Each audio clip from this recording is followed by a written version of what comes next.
¿Cómo están, estimados amigos de este canal YouTube?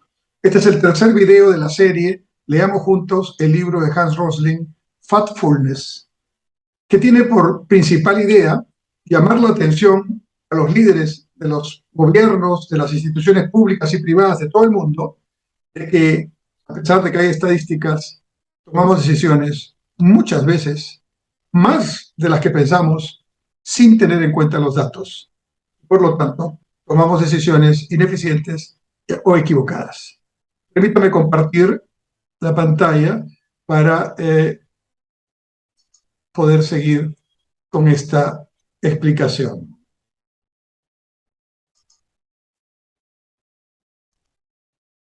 Bien,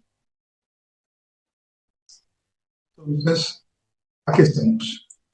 Decíamos también que Rosling nos dice que la explicación de por qué tendemos al dramatismo, a la parte negativa, tiene 10 componentes. Y el primero, que él denomina, lo recuerdo básicamente, ¿no? Denomina el instinto de la separación. Tendemos a dividir todo en dos y a contraponer uno con el otro.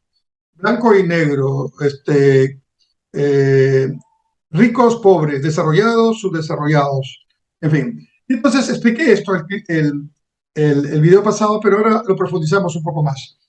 El instinto de separación, estoy citando a Rosling, hace que nos imaginemos que existe división donde hay continuidad, diferencia donde hay convergencia y conflicto donde hay acuerdo.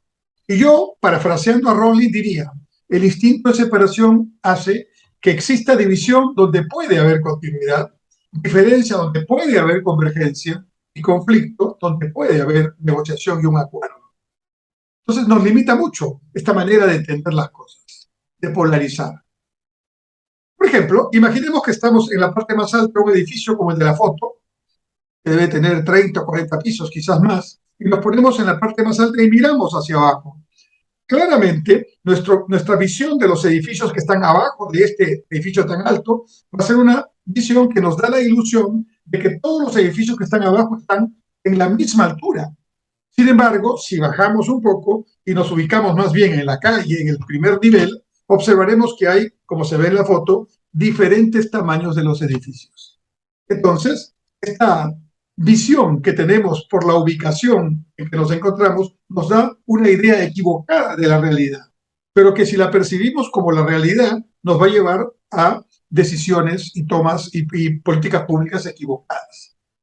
No distinguimos cuántos son más bajos entre ellos y hablamos del edificio más alto y los edificios más bajos, pero en los edificios más bajos hay muchos tamaños. Entonces, en realidad no hay uno alto y uno bajo, hay varios en el medio. Algunos esfuerzos para superar este instinto de la separación.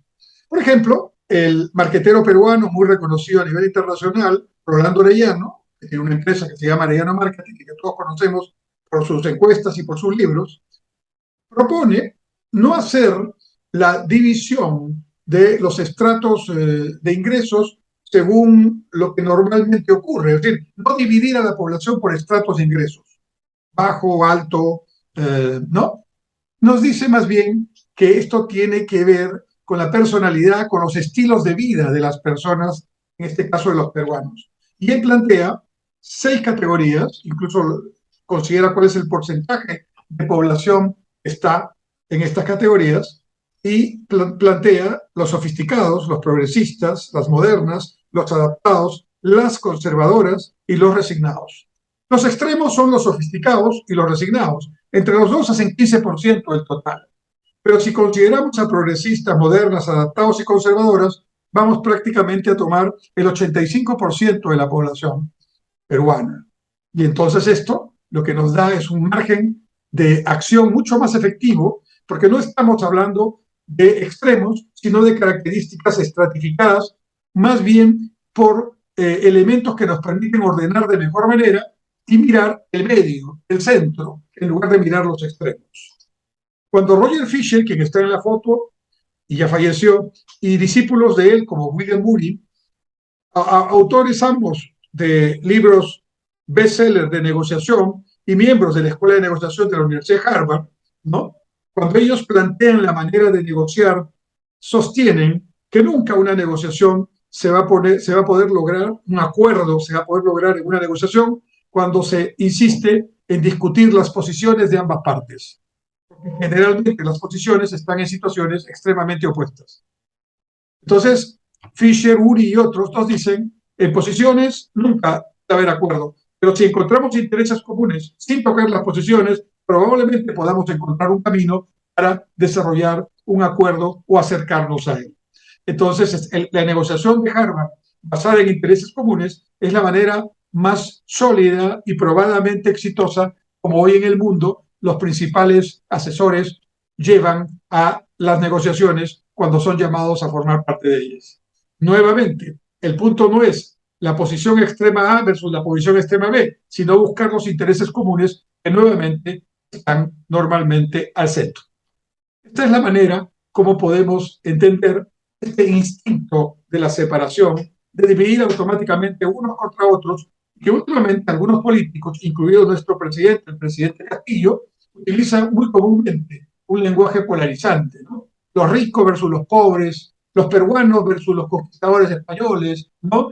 Etcétera, el campo versus la ciudad, ¿no? Las empresas privadas versus el Estado. Y las cosas no solamente no llegamos a nada, sino que muchísimas de esas afirmaciones parten de una ideología y no de una visión sustentada en datos reales, estadísticas comprobables, ciencia y evidencia.